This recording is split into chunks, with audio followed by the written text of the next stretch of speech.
Lo primero de todo, daros la bienvenida a este vídeo en el que vamos a comentar nuestra primera impresión, nuestra sensación preliminar sobre el examen MIR 2020, que se acaba de celebrar hace escasamente unas horas, en el momento en el que lo estoy grabando. Voy a presentarme, para los que no me conocéis, me llamo Jorge García Macarrón, soy dermatólogo, trabajo aquí en Grupo CTO y como cada año pues vamos a hacer lo que he dicho, analizar esta última edición del examen. Si este ha sido vuestro examen, los que os hayáis presentado a él, transmitiros mi más sincera enhorabuena. Todavía no sabéis resultado, todavía no sabéis el puesto que vais a obtener, ni mucho menos la especialidad que vais a elegir, eso ya llegará durante las próximas semanas, pocos meses, pero lo que sí que tenéis que tener claro es que el mero hecho de haber llegado hasta aquí es un motivo de celebración. El MIR es un antes y un después en la vida de un médico, cierra una etapa y abre otra, que es la de la residencia, y espero que todos podáis disfrutarla al 100%, espero que todos obtengáis una nota suficiente para poder elegir aquella especialidad que sea de vuestro agrado.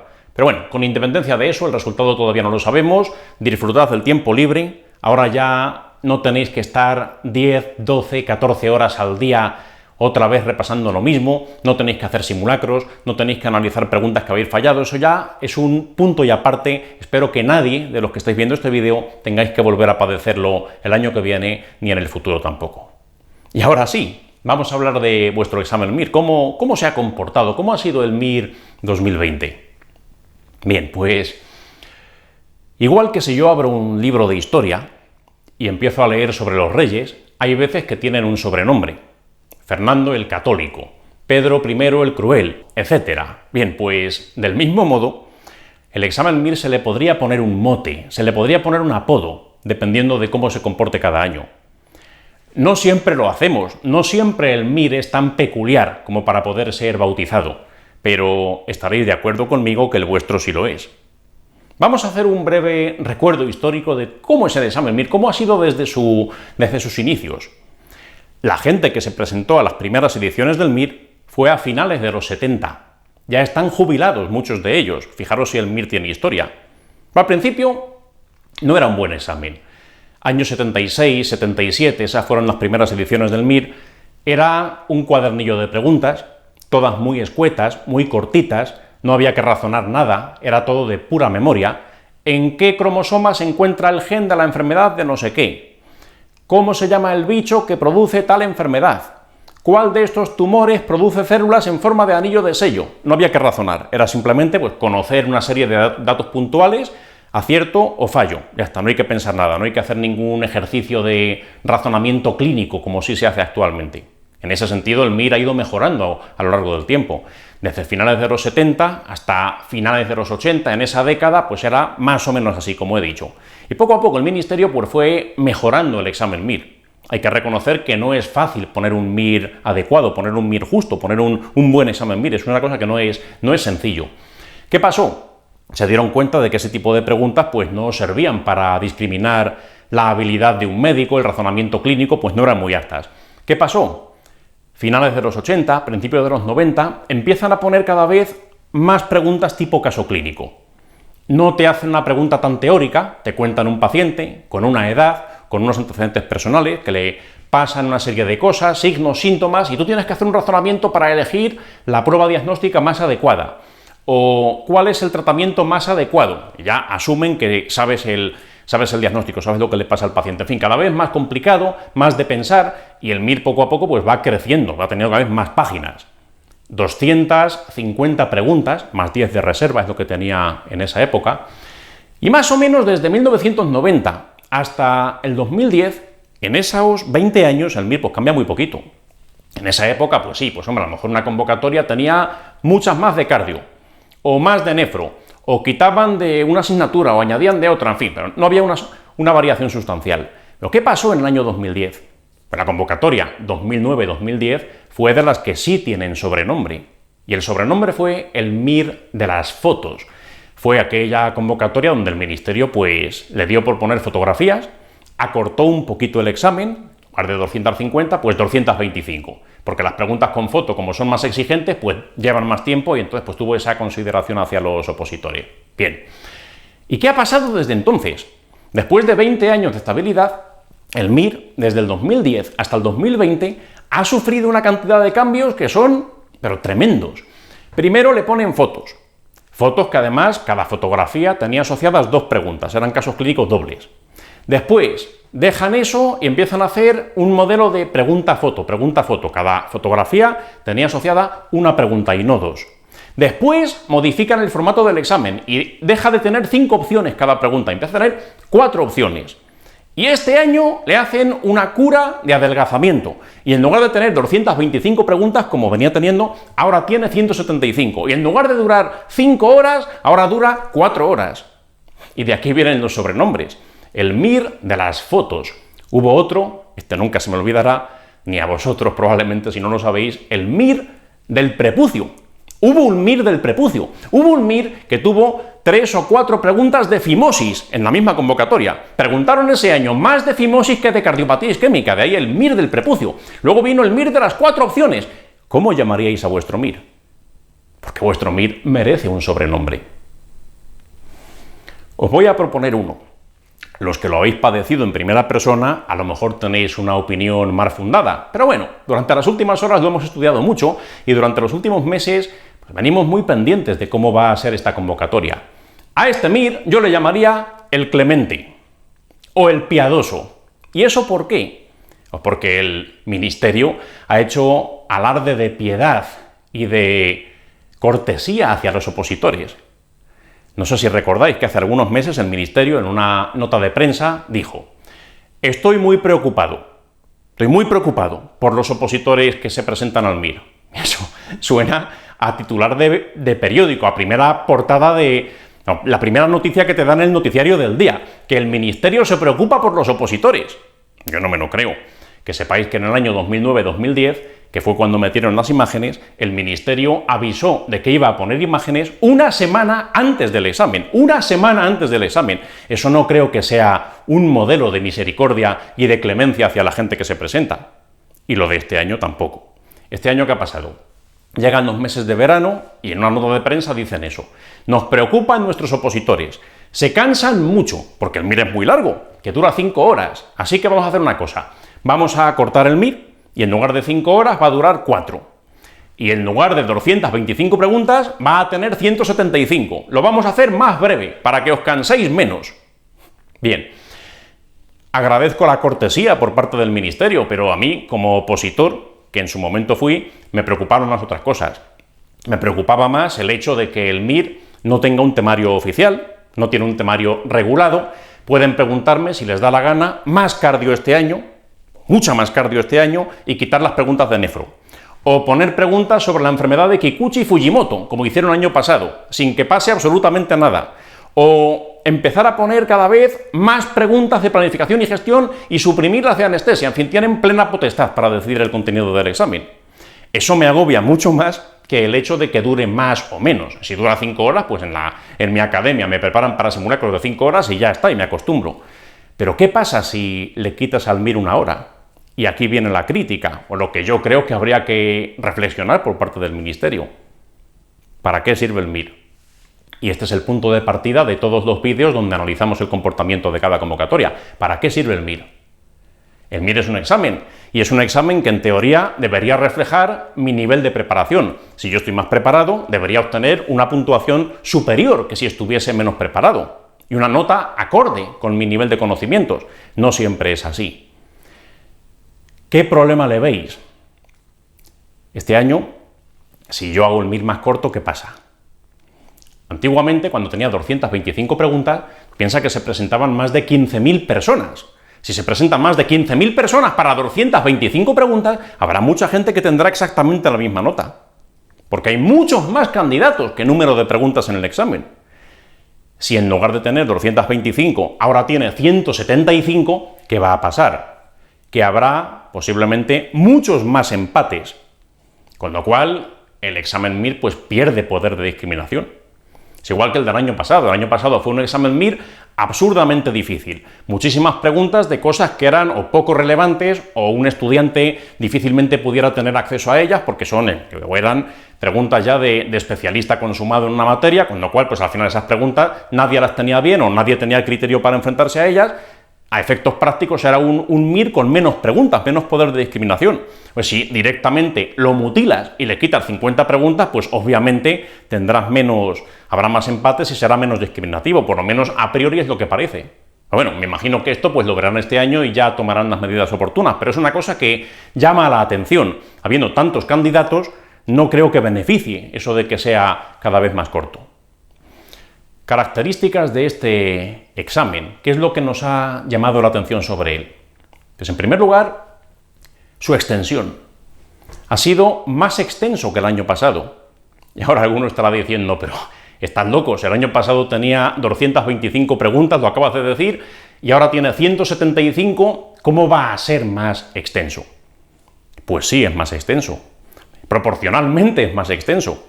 El año pasado, cuando llegabas a la pregunta 185, ese es el número de preguntas que tiene el de este año, 175 más 10 de reserva. El año pasado, la pregunta 185 estaba en la página 26. En la pregunta 185 está en la página 28. Es decir, estamos hablando de 2 páginas más en ese punto de corte, en la pregunta 185, que marca el actual final del examen. Es más largo, proporcionalmente, es más largo. Si este MIR hubiera tenido 225 más 10 de reserva, no hubiera tenido 33 páginas como el del año pasado, hubiera tenido probablemente 35 y media, 36. Así que era más largo el de esta convocatoria. Eso incrementa el nivel de dificultad, la extensión de los ejercicios. Otra cosa que también analizamos siempre cuando vemos cómo se ha comportado el MIR, la dificultad teórica. Pregunta a pregunta, vamos ponderando cuál es la dificultad de cada una y pues sacamos un promedio. En este sentido, es un examen mucho mejor que el del año pasado. El año pasado había demasiadas preguntas de dificultad extrema y eso resta discriminación. Igual que el año pasado también había bastantes preguntas, menos, pero bastantes preguntas para las que suele haber, de extrema facilidad. Preguntas que se podían sacar de una manera muy sencilla, sin saber prácticamente nada. Pues eso, este año ha sido mucho más equilibrado. Hay preguntas fáciles, por supuesto, preguntas muy difíciles, por supuesto, pero la mayoría de las preguntas de este examen están en un nivel de dificultad medio alto, medio alto. Es un examen difícil, que nadie os engañe. Hay gente que va diciendo que ha sido un examen sencillo, de eso nada. Sencillo nada. Otra cosa es que a lo mejor, claro, si lo comparas con el MIR del año pasado, que era demasiado difícil, absurdamente difícil incluso, te puede resultar más sencillo. No ha sido el MIR más difícil de la historia, ni mucho menos, pero ha sido un MIR con un nivel de dificultad considerable. Ha sido razonablemente difícil, sin llegar al extremo del año anterior, pero sí ha sido difícil. Otra cosa es que, claro, si tú estás bien preparado y se parece a lo que te has estudiado y se parece a lo que tu academia te ha ido preparando durante el año, pues te da más sensación de estar, digamos, en casa a la hora de realizarlo. Estás menos presionado, estás menos tenso. Pero difícil ha sido, no os quepa la menor duda. Y de hecho, al final, ¿quién tiene el veredicto oficial de si ha sido más fácil, más difícil? Pues las curvas de resultados, los promedios que ya iremos viendo los próximos días, a medida que lo vayáis corrigiendo en nuestra página web de las academias. Más cosas. Discriminación, ya hemos dicho, probablemente menos por tener un número inferior de preguntas. Una cosa que ha llamado mucho la atención y que incrementa la dificultad de un examen es lo más o menos revueltas que están las preguntas.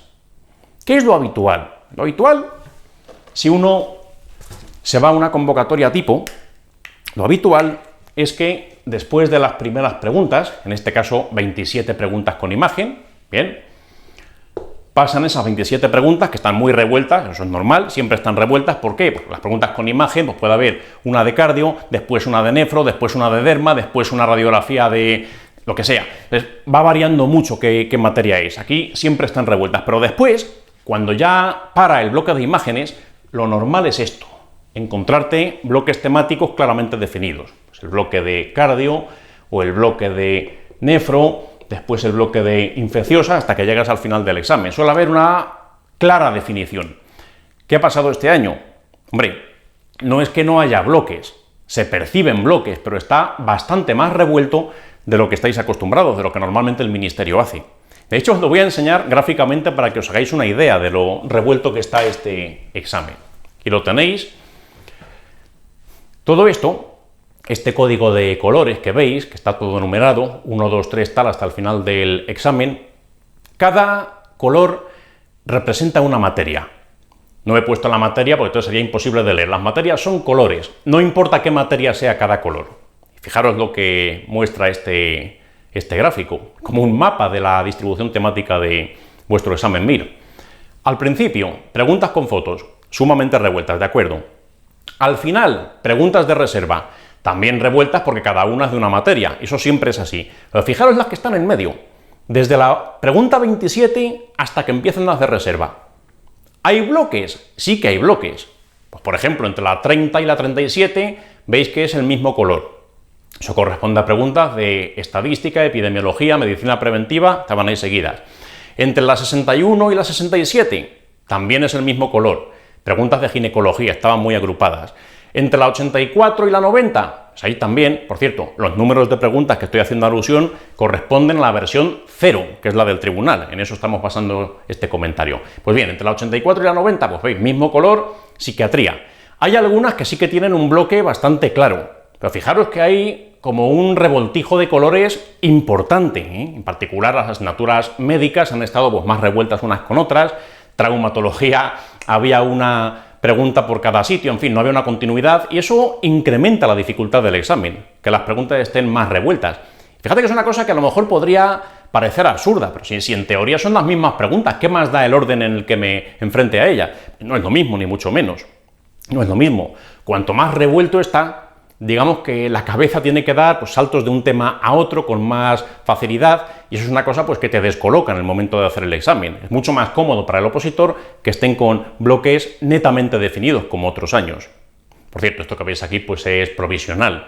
Hay asignaturas que es difícil asignarles unas preguntas u otras. Hay preguntas que a lo mejor encajarían igual de bien en cardio que en neumo. ¿Por qué? Pues porque son patologías relacionadas y a lo mejor por el contexto de los diagnósticos diferenciales se podrían responder por ambas asignaturas. O endocrino con nefro. Esto es una cosa que hemos hecho que es provisional, luego ya iremos afinando, pero transmitiros esa idea de que aquí hay cierto revoltijo, hay cierto revuelto de colores. Eso incrementa la dificultad del examen.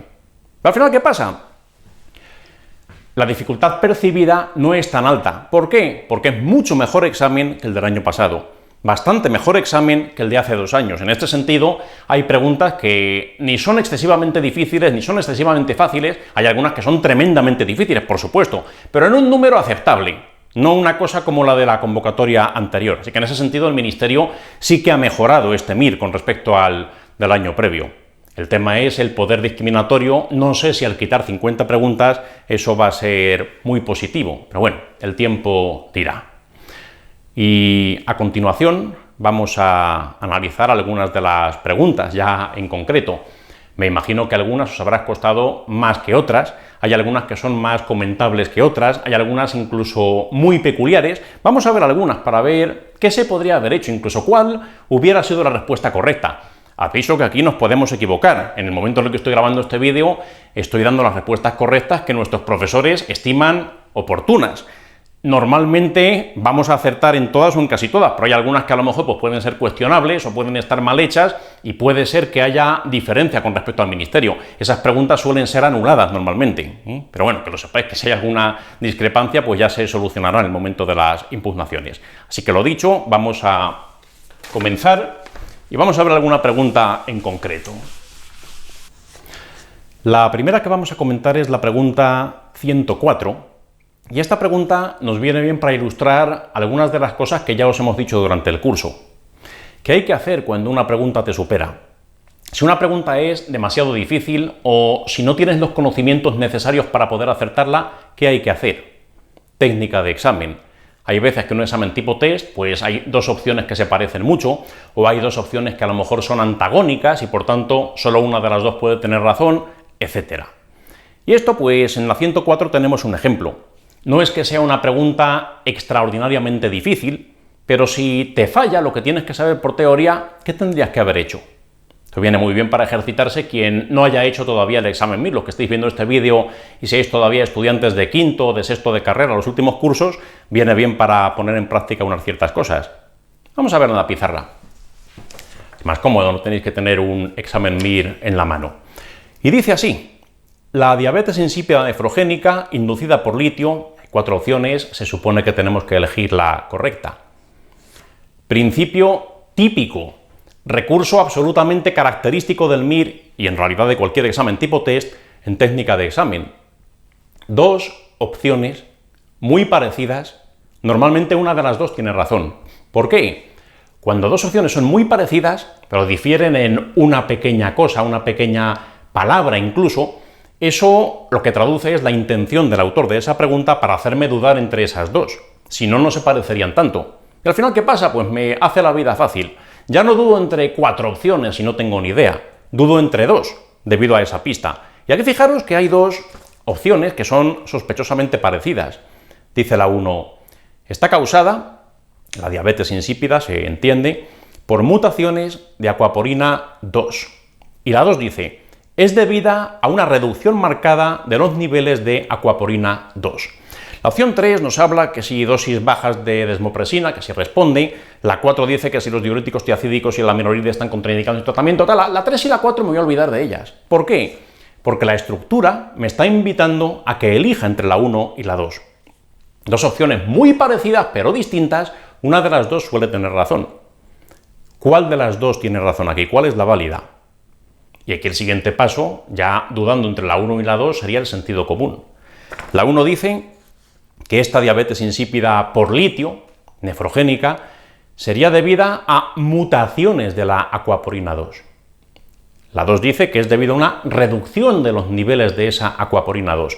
¿Cuál te suena más coherente? ¿Cuál te suena más lógica? ¿A ti te suena que el litio induzca mutaciones? ¿Te suena que el litio sea un fármaco mutágeno, al estilo de un quimioterápico, por ejemplo? No te suena ni mucho menos. Es algo que no parece muy lógico después de, a lo mejor no sé mucho sobre el tema, pero después de estar varios meses estudiándome el MIR, y el litio es un fármaco que cae, y de los que más en el examen MIR, si fuese capaz de inducir mutaciones, pues probablemente me sonaría. Sin embargo, lo que dice la 2, los niveles de esa acuaporina, a lo mejor no me lo sé a nivel teórico, no recuerdo que esa acuaporina 2 es internalizada por la célula en presencia de litio, etcétera, pero es mucho más lógico marcar la 2 que marcar la 1, porque lo de las mutaciones es algo que seguramente me sonaría si el litio produjese ese problema. Así que marco la 2 y me quedo bastante a gusto. Sin un 100% de probabilidad, claro, no lo sé si he acertado o no, pero haciendo esto muchas veces, la mayor parte de las veces vas a optimizar tu puntuación, y muchos pues así lo habéis hecho. La duda razonable entre 1 y 2, la 2 es la que habría que haber marcado, esa es la respuesta correcta, enhorabuena a quien la tenga bien. Este modelo de dos opciones que se parecen mucho pero que difieren en una pequeña cosa es de las técnicas de examen más útiles y más frecuentes que se pueden aplicar en un examen MIR o en un examen test en general. Esto también es válido para el EIR, para el ENARM o para el carnet de conducir si queréis. Fijaros la pregunta 13, aquí pasa un poco lo mismo. La 13 os puede parecer más exigente. Aquí la veis, se acompaña de una imagen clínica, que es un TAC. Aquí tenéis ese tag y se supone que hay que analizarlo y dar un diagnóstico con esta imagen visual. Vamos a ver. Las preguntas se pueden enfocar de manera fácil o de manera difícil. ¿Cuál es la forma difícil o la forma más académica en este caso? Pues saber interpretar lo que se ve en ese tag, dar un diagnóstico y tener la respuesta correcta por eso. Muchas veces el examen MIR, pues los conocimientos no son suficientes para poder acertar de esa manera. Eso no importa. La cuestión es que la cruz la pongas en su sitio.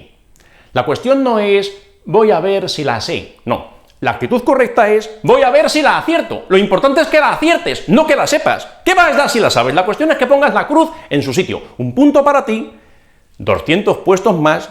Hay convocatorias que viene a ser de esa manera. Tener un punto más, uno que otro, le propulsa 200 o hasta 300 puestos entre toda la gente que se presenta. Y este año probablemente más, porque hay menos preguntas. Gana ese punto. Si además lo sabes, estupendo, pero gana ese punto, para eso estás aquí. Ya aprenderás medicina cuando ya elijas especialidad y lleves muchos años de ejercicio y la residencia, etcétera, pero aquí se trata de acertar. Y aquí fijaros, ignoro el tag, no lo sé ver. Asume que tengo una ceguera selectiva para este tipo de pruebas de imagen, no tengo criterio. Mira, esta pregunta, la pregunta 13, aquí lo que me doy cuenta es lo mismo que en la pregunta anterior. ¿Qué pasa con las opciones 3 y 4? Dice la 3, absceso en la vaina del recto anterior izquierdo del abdomen. 4, hematoma en la vaina del recto anterior izquierdo del abdomen. Claramente el autor de la pregunta, ¿qué intenta? Que dude entre la 3 y la 4. Que dude entre la 3 y la 4. ¿Esto es un absceso o es un hematoma? Y esto es una cosa que a lo mejor pues, puede parecer difícil saberlo si me fijo solamente en el TAC, pero hay datos, hay datos. Las pruebas complementarias son eso, complementarias a un caso clínico que el paciente te cuenta una serie de cosas, tienes una cierta información, no se piden pruebas porque sí, de forma ciega. ¿Qué te dicen del paciente o de la paciente? Nos cuentan que está con anticoagulantes orales. Vaya. Y tiene un INR de 5. Parece que está un poquito pasada de ese sintrón, de ese acenocumarol. Y además nos cuentan que tiene un hematocrito de un 25% y una hemoglobina de menos de 9. Da la impresión de que aquí te están sugiriendo sutilmente algún tipo de complicación hemorrágica. Te están diciendo que está pasada de anticoagulación, te están dando datos que sugieren que aquí puede haber habido un importante sangrado. ¿Qué tienes que marcar? ¿Absceso o hematoma? Visto así puede parecer sencillo. Hay gente que ha puesto absceso. ¿Por qué? Pues porque no sabían decantarse entre la 3 o la 4, al final marcan una al azar porque no saben desempatar y básicamente la información la tenías ahí, era una cuestión de preguntarte por qué te cuentan las cosas. Y esto en el MIR pues ya sabéis cómo funciona. Si te dicen que un paciente trabaja en no sé qué profesión, o es de no sé qué país, o tiene no sé qué afición, casi siempre tiene trascendencia para el diagnóstico, y aquí es el caso, así que por ese motivo la respuesta pues sería la 4, es un hematoma, ¿eh? Aunque no sepas verlo, no sepas distinguirlo en el TAC, da igual, la cuestión es poner la cruz en su sitio, respuesta correcta, 4. Vamos a por otra, que tiene más o menos el mismo problema, dos opciones muy parecidas pero distintas, no os podéis ni imaginar la... Sí, lo sabéis porque ya lleváis preparándoos muchos meses, pero quien no sepa nada del MIR no se puede ni imaginar la cantidad de veces que sucede esto. Dos opciones muy parecidas, pero distintas. Pregunta número 1, la primera del examen. Nos cuentan una mujer de 40 años, obesidad mórbida, se le opera, cirugía bariátrica, y nos cuentan que se hace también una biopsia hepática durante la intervención que se ve en la imagen. Ahora veremos la imagen. Pero primero tienes que ver las respuestas, porque la solución está entre las respuestas, no está en la imagen. La imagen te puede ayudar más o menos. La cuestión es poner la cruz en su sitio. ¿Qué le pasa a las opciones? La número 1 y la número 2 se parecen bastante. Una dice esteatosis, otra dice esteatohepatitis. A lo mejor no soy un experto en anatomía patológica y no veo nada en esa preparación, no sé distinguir estructuras ni tengo mucha idea. Pero sí que me doy cuenta de que hay dos opciones sospechosamente parecidas. O es una o es otra. Ya he reducido mi probabilidad de equivocarme. Tengo un 50% de probabilidad de acierto, pero ¿qué puedo hacer aquí? Y claro, aquí puede ser que a lo mejor me venga a la memoria algo que me suena. Fijaros la imagen que ha puesto el ministerio. Bien, ahí se ven como un defecto de repleción dentro de esa célula, eso que se ve blanco, es donde iría la grasa no se tiñe con hematoxilina eosina, ahí es donde iría la grasa, son vacuolas lipídicas que se han formado ahí, se ven también hepatocitos normales, no se ven células inflamatorias, no se ven polimorfonucleares, no se ven linfocitos, no se ve nada de eso, se ve células normales del hígado, vacuolas cargadas de grasa, teoría cargadas de grasa, pero a lo mejor eso no lo sé distinguir así a golpe de vista. Pero claro, a lo mejor me acuerdo de esto. Ahí está la clave. Esta foto que estáis viendo, que es prácticamente igual a la que ha puesto el ministerio, no es igual.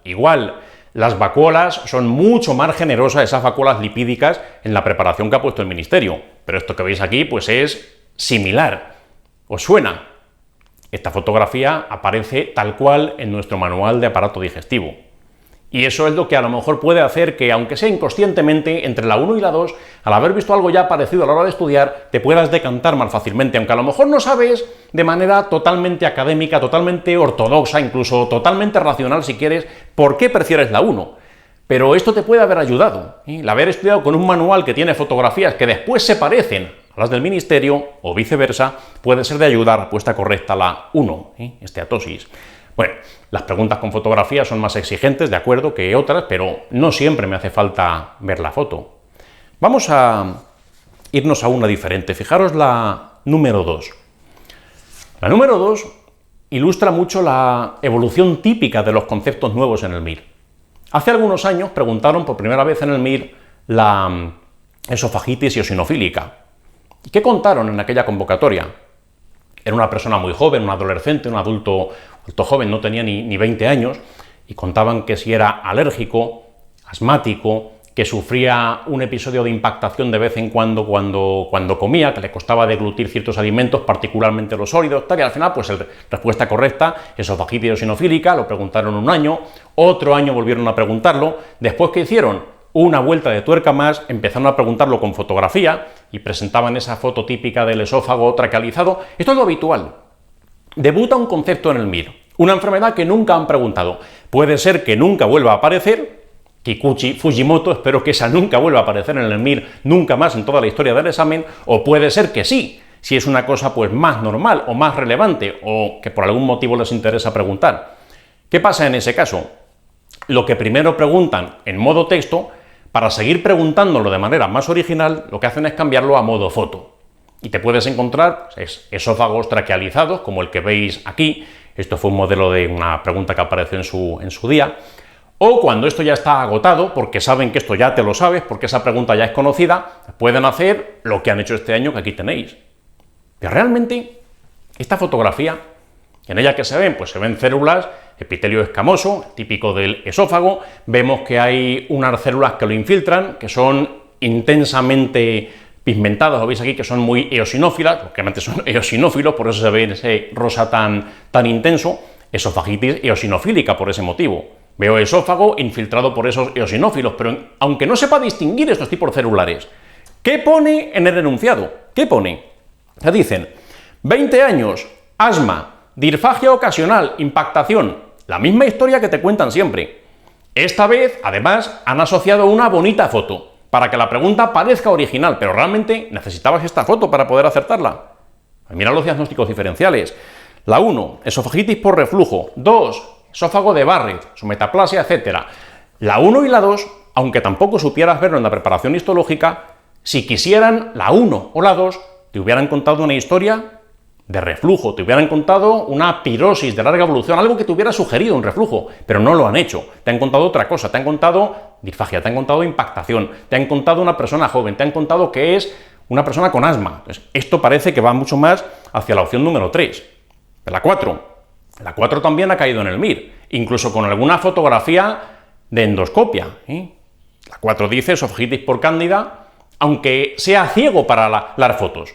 Da igual, no lo sé distinguir, pero ¿qué te hubieran puesto? MIR tradicional de toda la vida. Si quieren que alguien tenga una esofagitis por cándida, te cuentan un inmunosuprimido celular, o te cuentan un paciente VIH, o te cuentan un tomador crónico de corticoides, o de ciclosporina, o de tacrolimus, o estas cosas. Pues por eso aquí la respuesta realmente, pues, no era algo tan difícil esta pregunta, pero tienes que saber cuándo prescindir de las fotografías o cuándo apoyarte en ellas, porque es inexcusable para tener la pregunta bien. No es el caso, Aquí puedo prescindir de esta foto. Así que, bueno, por eso la 3 sería la correcta, esofagitis eosinofílica.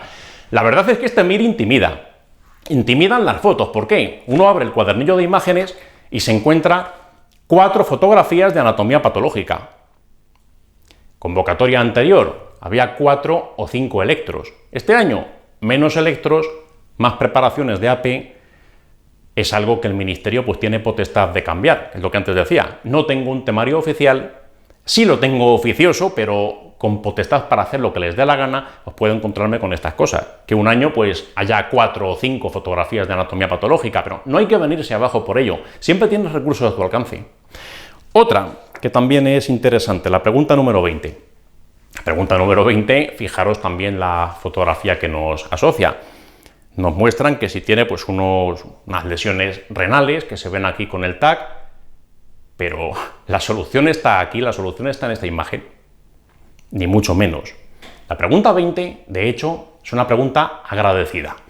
Olvídate de esta imagen y céntrate en el MIR típico, en el MIR tradicional de toda la vida, el que tenía asociaciones clásicas como neumonía más hiponatremia, legionela, adenopatías ciliares bilaterales, sarcoidosis y otras muchas que ya conoces. Mira aquí, nos dicen, tiene epilepsia, tiene angiofibromas faciales, tiene manchas hipomelánicas, me basta lo de los angiofibromas. ¿Qué quieren que conteste? Solo eso, angiofibromas. Con que conozcas la asociación por teoría, por la experiencia de otras convocatorias del MIR, por el estudio del desglose de las preguntas antiguas, ya sabías cuál era la respuesta correcta. La respuesta correcta, por eso, pues sería la 3, esclerosis tuberosa, y eso de la epilepsia, de esas manchas que aparecen hipomelánicas en hoja de fresno, que dicen los libros, en el abdomen tal, y el diagnóstico angiomiolipoma renal, como dice la opción número 3.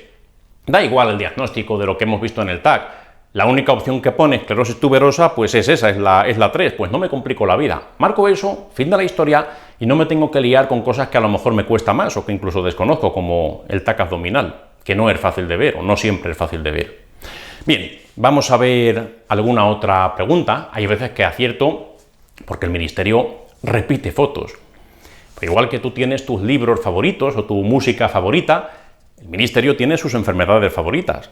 Aquí, por ejemplo, la pregunta número 14, fijaros, aquí está la imagen. Imágenes como esta caen con frecuencia. Y ya van 10 años preguntando preguntas con fotografía. Ya hay un buen repertorio de iconografía en el MIR. Y esto pues ya ha salido prácticamente igual en otras convocatorias. ¿Qué nos cuentan aquí?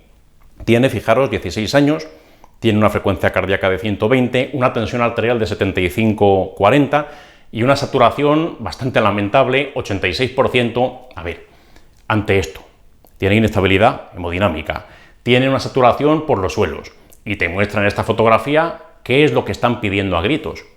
El diagnóstico ya dan por hecho que lo conoces. Estos son neumotórax. Y es un neumotórax que hemodinámicamente no está bien tolerado, será un neumotórax a tensión y ¿qué habrá que hacer con él? Pues algo que sea muy expeditivo. Aquí no puedo estar haciendo cosas como dice la opción número 2 y además voy a hacer una radiografía lateral y también voy a hacer un TAC. Creo que el diagnóstico está suficientemente claro. Le voy a preguntar de qué murió su bisabuela. Le voy a hacer un tacto rectal con el dedo meñique. Cuidado, vamos a ver, aquí te están diciendo que hagas algo rápido, que tomes cartas en el asunto de manera abrupta, porque si no el paciente está muy malo. Respuesta correcta, pues la 4, drenaje, fin de la historia. No es una pregunta tan complicada si conozco la historia del examen. Fijaros que al final la mayor parte de los puntos que saques no van a venir de las preguntas más duras, que más te han costado, que más has tenido que pelear durante el ejercicio, no, ni mucho menos. La mayor parte de las preguntas que sacas en un examen MIR vienen de eso. Preguntas normales y corrientes, de conceptos que caen todos los años, de cosas que si he estudiado me las sé, y si no, pues evidentemente no. Esas son las preguntas que realmente discriminan. Esto no es una pregunta muy complicada, pero esta y otra y otra y otra al final pues toca todos los palos. Lo que no puede ser es que te pongan, como el año pasado, auténticas locuras que nadie tiene acceso a esa información. En este sentido, este examen pues, se ha comportado de una manera pues, mucho más lógica que el de la convocatoria del año pasado, MIR 2019. Así que bueno, la respuesta correcta pues, sería la 4, como decía. Y a continuación, y esto no podía omitirlo, nos vamos a la enfermedad favorita del ministerio.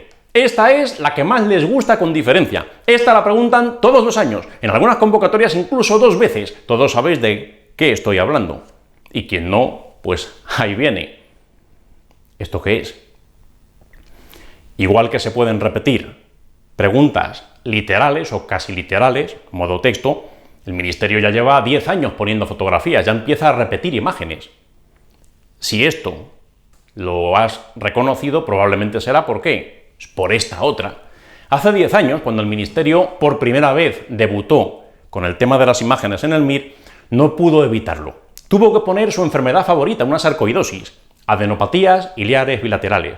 Y como llevaban 20 años preguntando insistentemente la sarcoidosis, pues ¿qué hicieron en el 2009-2010 en esa convocatoria? Pues ponerlo por primera vez con fotografía.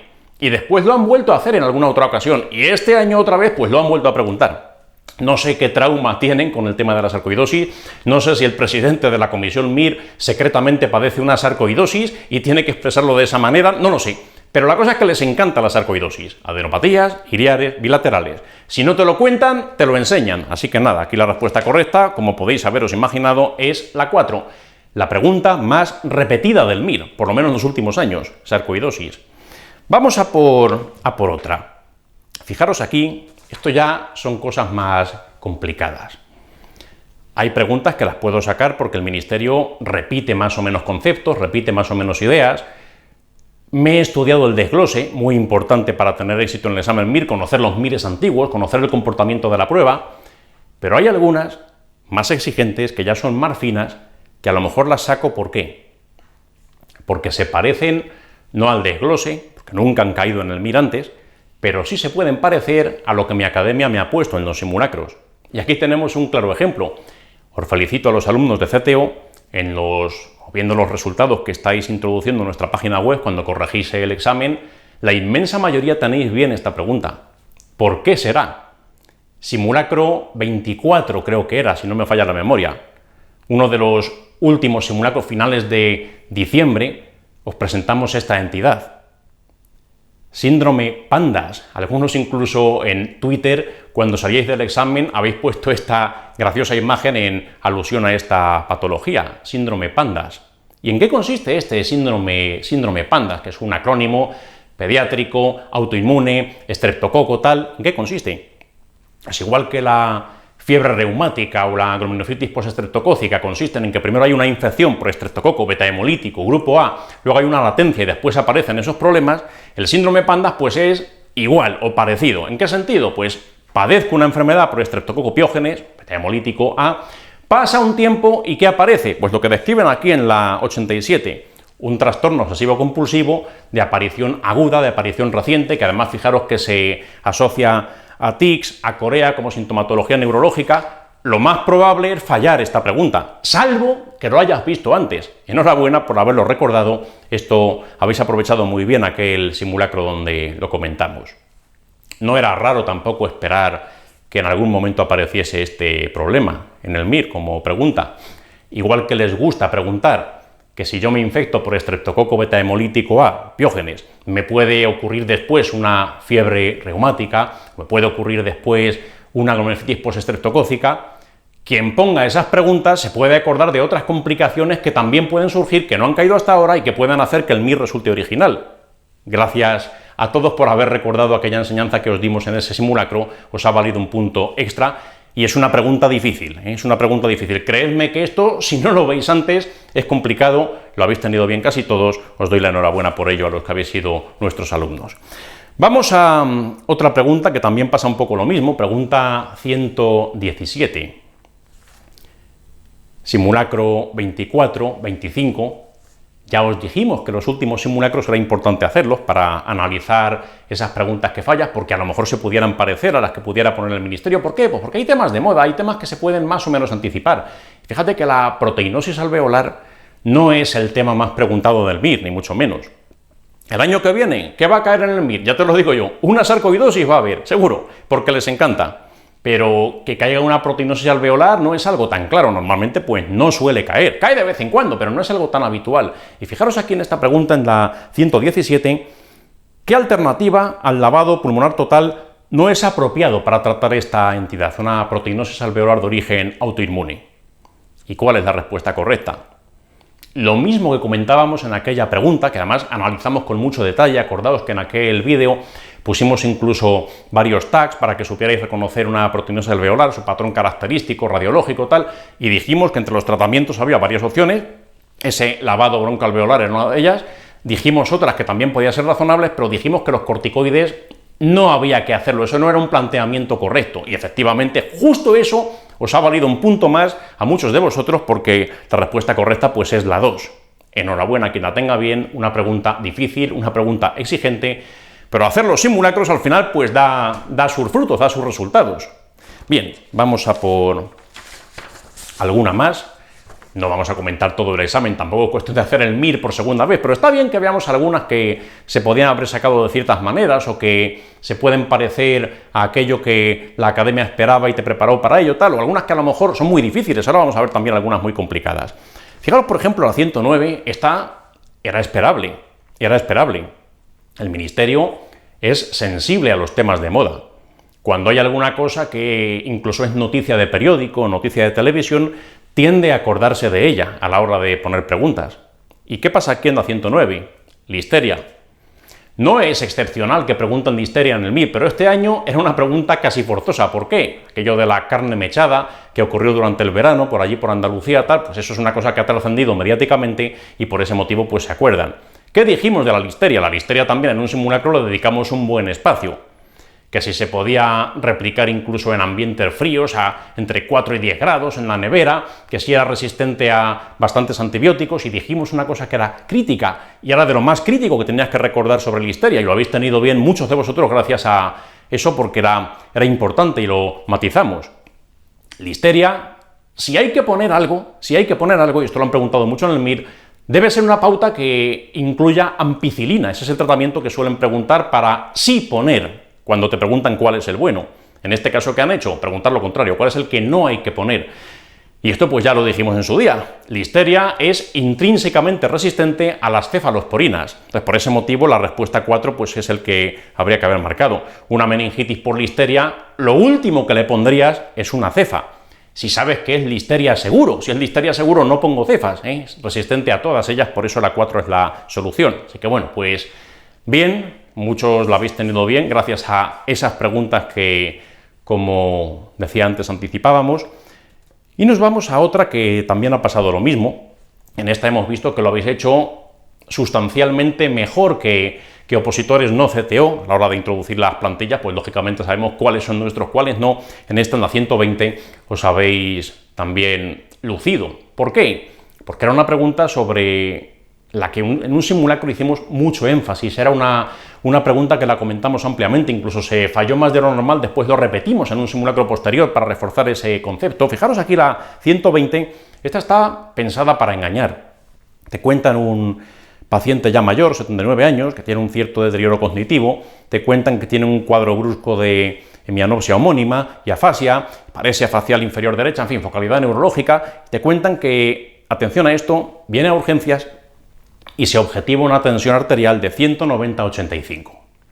Claro, aquí, ¿cuál es el riesgo que corres? Sobre todo si nunca te has detenido a pensar mucho en preguntas de este tipo, nunca te han puesto la trampa antes, puedes caer y puedes decir, pues será una hemorragia hipertensiva, respuesta correcta a la 1, fin de la historia, y ni me leo las otras 3 opciones. Es una trampa absolutamente típica en el MIR. Te ponen el cebo en la primera opción, no lees la 2, ni la 3, ni la 4, y te pierdes un punto que probablemente hubieras sacado. La respuesta correcta no es la 1. Esto no es una hemorragia hipertensiva. ¿Cómo no va a ser una hemorragia hipertensiva? Con esa hipertensión que se constata en la toma en urgencia, cuidado. ¿Qué decíamos que había que fijarse? ¿Cuál es la trampa típica? Hipertensiva sería, o hipertensiva lo sospecho, cuando afecta a ciertos lugares en el cerebro. Hay partes que son más susceptibles a sangrar por hipertensión y hay otros lugares que no van a sangrar por hipertensión. La presión arterial va a ser más alta ¿en qué vasos? En aquellos que sean más axiales, en aquellos que estén más cerca de la entrada, hacia las arterias más gruesas, las arterias que según entran al territorio del sistema nervioso central, las ramas más proximales van a tener más tensión que las más distales, evidentemente. ¿Y qué es lo que pasa entonces? Las hemorragias hipertensivas, ¿a qué parte suelen afectar? Parte como el tálamo, ganglios basales, toda esa zona, zonas más axiales. ¿Pero qué es lo que pasa? Aquí este paciente no te cuentan que tenga una hemorragia en tálamo, ni en putamen, ni nada por el estilo. Aquí lo que te cuentan es que la localización de ese hematoma o de esos hematomas son corticales. Es a nivel lobar, lobar frontal izquierdo y también occipital izquierdo. Cuidado, ¿qué dijimos? Hemorragias lobares, posición córtico-subcortical tal, piensa angiopatía amiloide.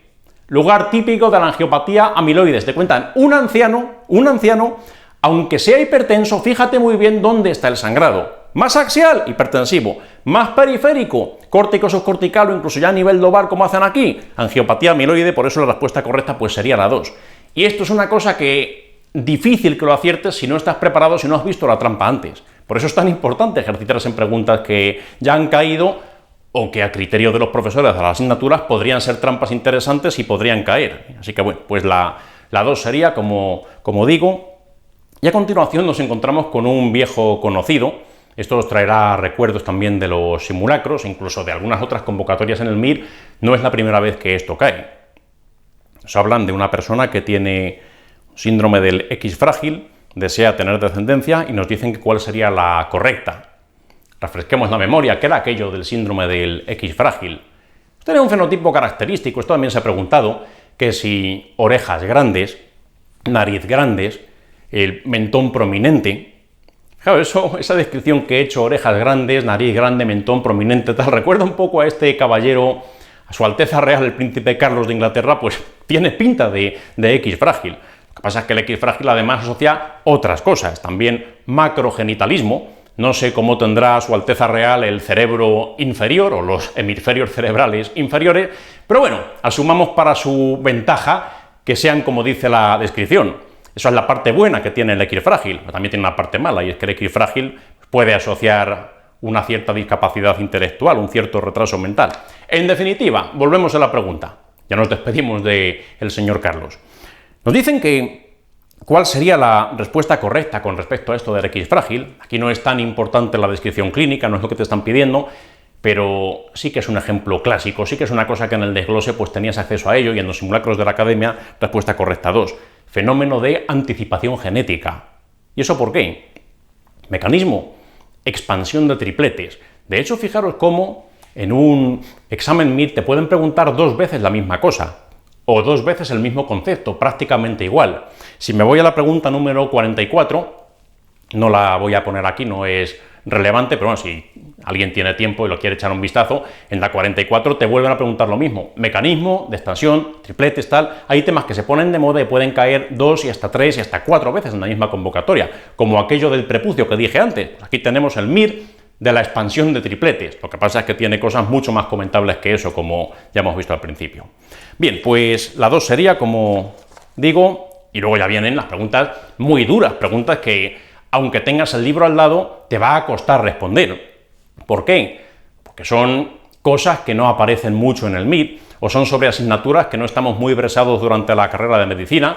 Por ejemplo, esta, la pregunta 55, esta es muy dura, Es sobre qué tipo de colgajo hay que hacer para cubrir un defecto cutáneo en la cara interna de la rodilla. Esta, ¿qué hay que hacer si te aparece una cosa como esta en el MIR? ¿Qué hay que hacer? Pues a lo mejor lo más sano es rendirte. Ni romperte la cabeza a ver cuál es, cuál no es. ¿Por qué? Pues porque no tienes criterio. O si quieres intentarlo, asegúrate de no consumir demasiado tiempo en este tipo de preguntas. Una pregunta muy exigente, una pregunta sobre un tema que habitualmente no cae. Por luchar mucho con ella, no tienes gran probabilidad de tener éxito. No es una pregunta que hay que hacer aquí. Pues le dedicas su minuto, como mucho, minuto y medio, 2 minutos si te sobra tiempo, y pasas a la siguiente. ¿Por qué? Como te enganches con una pregunta puedes tener problemas de tiempo, y el MIR cada vez es más largo. Así que bueno, esta, la 55, pues es una de aquellas que te tienes que resignar. Esto es normal que las haya en el examen MIR, de vez en cuando pues caen de estas 3, 4, 5 por convocatoria. El problema es cuando hay 50, como el año pasado. Pero bueno, esta pues, rendirse. Ya nos dirá el ministerio cuál es la respuesta correcta cuando llegue su día, y a lo mejor la gente que se presenta el año que viene o dentro de 2, esto ya sí se tienen que preocupar, pero yo no. Así que nada, no pasa nada si esta la tenéis mal, la tenéis bien. De hecho, para crear más misterio, ni voy a decir la respuesta correcta. Ya os lo dirá el ministerio cuando llegue su momento. Pues para ilustrar este hecho, hay cosas que no me deben preocupar. No puedo cubrir el 100% de la ciencia médica para preparar una materia común, un examen como el MIR. Lo que sí tengo que saberme muy bien es el 20-25% que el ministerio pregunta insistentemente. Eso sí que me lo tengo que saber. Y estas preguntas, tenerlas mal, no pasa nada. Es igual que la pregunta 56, que si la reconstrucción, fijaros, la reconstrucción de la sonrisa en pacientes con parálisis facial. Esto es un tema absolutamente rebuscado, absolutamente exigente, de una materia que rara vez preguntan y de una materia de la que no tenemos base, porque esto durante la carrera pues no es algo que nos insistan demasiado. ¿Qué se hace aquí? Exactamente igual. Si se te ocurre una feliz idea tipo técnica de examen, etcétera, tal, pues a lo mejor te la puedes jugar, pero no te tienes que preocupar. Lo mismo que la pregunta 59.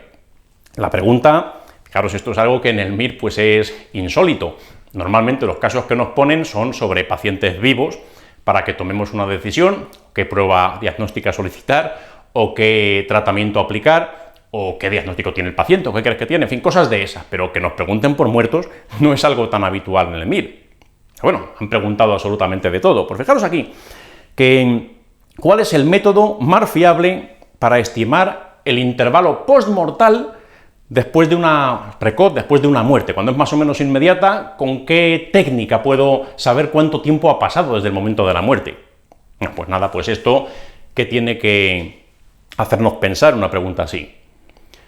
A vosotros nada, si ya ha sido tu MIR y esto ha caído, te ha sorprendido, tampoco te tienes que preocupar. Hay preguntas que son así, no tienes que liarte con ellas, porque casi todo el mundo las va a tener mal, o si las aciertas es una cuestión de puro azar. Si esto vemos que hay mucha tendencia, si esto vemos que se repite mucho, o si por lo que sea pensamos que es importante, el año que viene ya daremos a la gente que se presenta un seminario de pompar fúnebres, o haremos un manual CTO sobre el tema muerte, etcétera, y ya se verá. Pero es tu MIR. Es tu MIR, y en tu MIR siempre hay sorpresas. Y esto ya os lo dijimos durante la preparación. Siempre hay sorpresas y os preparamos para todo. Eso que veíamos antes, acordaos, esa distribución en colorines de las asignaturas que han caído en el MIR. Eso no os ha sorprendido a ninguno, a casi ninguno os habrá pesado. ¿Por qué? Pues porque durante la preparación que hicimos os pusimos simulacros mucho más revueltos que este MIR que habéis realizado. Os pusimos simulacros donde no había dos preguntas seguidas que fuesen sobre la misma asignatura. Ya tomamos nosotros las medidas oportunas para que estuviesen lo más revueltas posible. Entonces, preparándote para cosas parecidas, pues sufrirás menos el día del examen. Pero hay cosas que son absolutamente impredecibles. Preguntas de pompar fúnebres y cuestiones relacionadas, pues chicos, una cosa que si este punto se te escapa, mala suerte. Lo importante es que no se te escapen los puntos importantes. Para vuestra curiosidad, venga, sí, vale, esta la voy a decir, temperatura rectal, pero da igual, no importa, ¿eh? Es una cuestión que, mala suerte. Hay que convivir también con la incertidumbre, no puedes controlarlo todo. Esto es igual que en el día a día, en tu consulta, o en tu planta, o en tu quirófano, no puedes controlarlo todo. Rara vez viene un paciente que le dice, ¿usted es el de la página 84? No, los pacientes pues hay que saber reconocer ciertos patrones, saber cómo tomar la decisión más adecuada, o incluso cuando no lo tienes claro, saber hasta a quién preguntar. Hay que tener pues la humildad suficiente para aceptar nuestras limitaciones, y el MIR es una de las cosas que nos enseña. Por mucho que me prepare, por muchos años que le dedique al estudio del examen, nunca voy a tener una fiabilidad del 100% de saberme todo, ni tampoco se me exige que sea así. De hecho, el Ministerio tampoco hace las cosas siempre bien. Ya no digo este año lo de quitar esa última hora, quitar esas últimas 50 preguntas tal, incluso hay preguntas que no formula bien y por eso se pueden anular. Fijaros una, vamos a mostrar esta que es curiosa. No sé cuántos os habréis dado cuenta. Yo no me di cuenta, tengo que reconocer, y esto es una cosa que cuando analizamos anoche el examen, a mí se me pasó por alto, pero Felipe, uno de nuestros profesores de cardiología, pues sí que se lo percibió y nos lo dijo. Pues fijaros aquí, esta pregunta es la 27. ¿Qué tiene de raro? Hay algo que no está bien hecho en esta pregunta. Fijaros la frecuencia cardíaca que tiene el paciente, o dicen que tiene el paciente, que está a 110 latidos por minuto, es lo que dice el enunciado de la pregunta.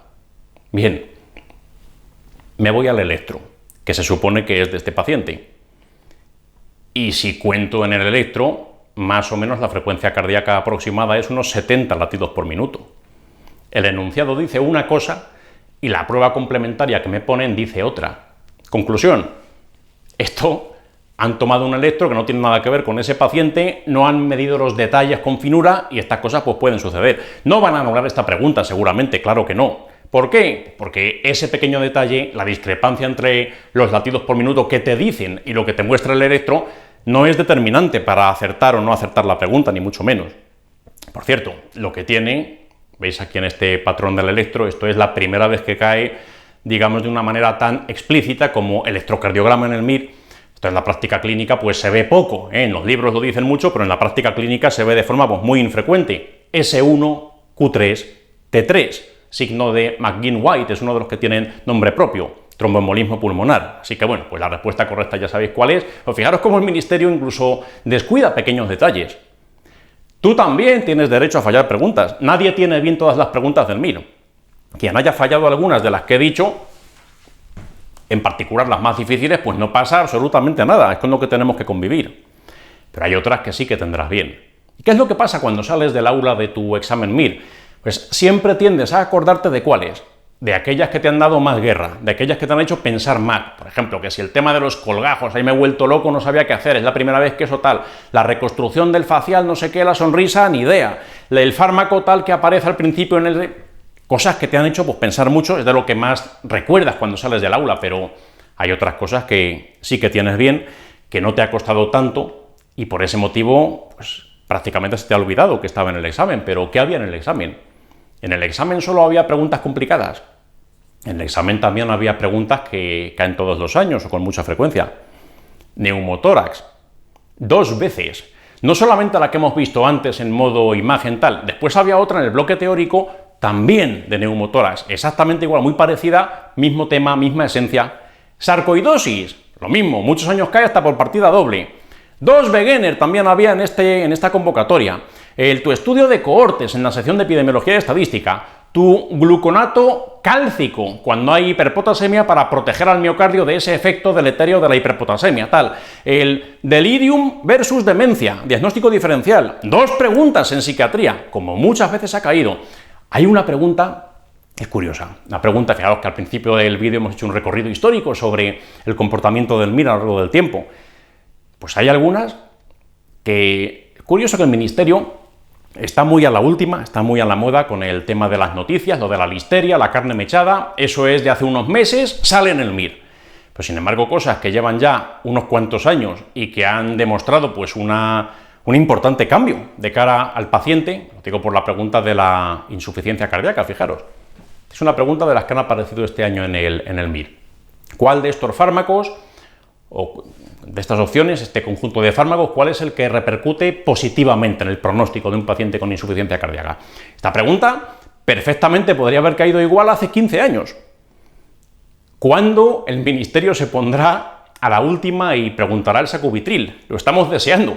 Cada vez que os ponemos un simulacro, hacemos preguntas sobre el sacubitril, porque alguna vez el Ministerio se acordará de él, a ver si el año que viene ya se acuerdan, porque el sacubitril es de las pocas cosas que han salido en los últimos años que también prolonga la supervivencia. Fíjate que desde que el MIR es MIR, desde finales de los 70, esta pregunta aparece con mucha frecuencia, pero nunca se acuerdan del sacubitril valsartán, a ver si el año que viene los que os presentéis tenéis la suerte y la acertáis. Bueno, esta es una de las clásicas, es una de las que todo el mundo probablemente tendrá bien. También había una nefropatía membranosa, pregunta que no era muy complicada. Te preguntaban que cuál de estas opciones de acidosis metabólica, cuál tendría un anión GAP normal o cuál no eleva el anión GAP. Pues ya sabe, cuáles son los que no elevan el anión GAP en el MIR. O la acidosis tubular renal, que no aparecía, o las diarreas. La diarrea da anión GAP normal, no lo aumenta, pues se lo han preguntado. Una tuberculosis pleural, todos los años. Un síndrome de Lynch en digestivo. Una enfermedad de Lyme en infecciosa. El que los IECAs y los antagonistas de la aldosterona pueden subir el potasio. Otra asociación típica, que si los bifosfonatos y su efecto secundario típico, la osteonecrosis del maxilar, típico. O el tumor GIST. Esto les encanta, fijaros. Otra de las de aparentemente cierta complejidad, una cosa exigente, tal, pero al final, mira, esta pregunta la reconocéis. Hace ya varios años, la esencia marcada en rojo, automáticamente CKIT, CD117, tumor GIST, no me tengo que complicar la vida. ¿Qué ha pasado este año en una de las últimas preguntas del examen? Pues nada, exactamente igual. Por eso hay que conocer el examen, por eso hay que prepararse muy bien con las convocatorias anteriores. Convocatorias previas permiten anticipar lo que va a pasar en la tuya. Los que ya os habéis presentado, espero que este consejo nadie lo tenga que aplicar, espero que todos hayáis obtenido la mejor nota posible y podáis elegir lo que queráis, pero quien no lo haya hecho, quien esté viendo este vídeo y sea estudiante de medicina, que no desprecie los conceptos repetidos. Es muy importante, el Ministerio tiene especial tendencia a preguntar determinadas cosas. Un 20% de los temas de la medicina constituyen el 80% de las preguntas del MIR. Eso es lo que te tienes que aprender. Y fijaros que en los últimos 5 minutos he dicho muchas preguntas de temas que caen habitualmente y eran preguntas asequibles. Esa es la base de tu nota, esa es la base de tu puesto cuando te presentas a un examen como este. Ya me despido, no vamos a comentar ninguna pregunta más, no se trata de hacer otra vez más el MIR, habéis ganado vuestra libertad, espero que la disfrutéis y espero que durante las próximas semanas, pocos meses, todo vaya perfectamente, que la nota que tengáis os permita elegir aquella especialidad que más os guste y sobre todo que acertéis esa última pregunta que te va a hacer el Ministerio. En este caso, 175 más 10 de reserva, pues la pregunta 186. ¿Qué especialidad y en qué hospital? Espero que esa sea la que mejor aciertes y que durante los próximos 40 años disfrutes enormemente de esa decisión que tomes. Nada más que añadir. Ha sido un placer hacer este análisis como todos los años, ha sido un placer ser uno de vuestros profesores, esto lo digo por los que habéis sido nuestros alumnos en CTO, un honor que hayáis confiado en nosotros para vuestra preparación al MIR, y para cualquier cosa, pues ya sabéis, seguimos siendo vuestra academia. Las próximas semanas se celebrarán las jornadas post-MIR para la orientación de la elección de plaza, podéis corregir vuestro examen en la página web, en fin, podéis contar con nosotros para aquello que necesitéis. Muchas gracias y hasta pronto.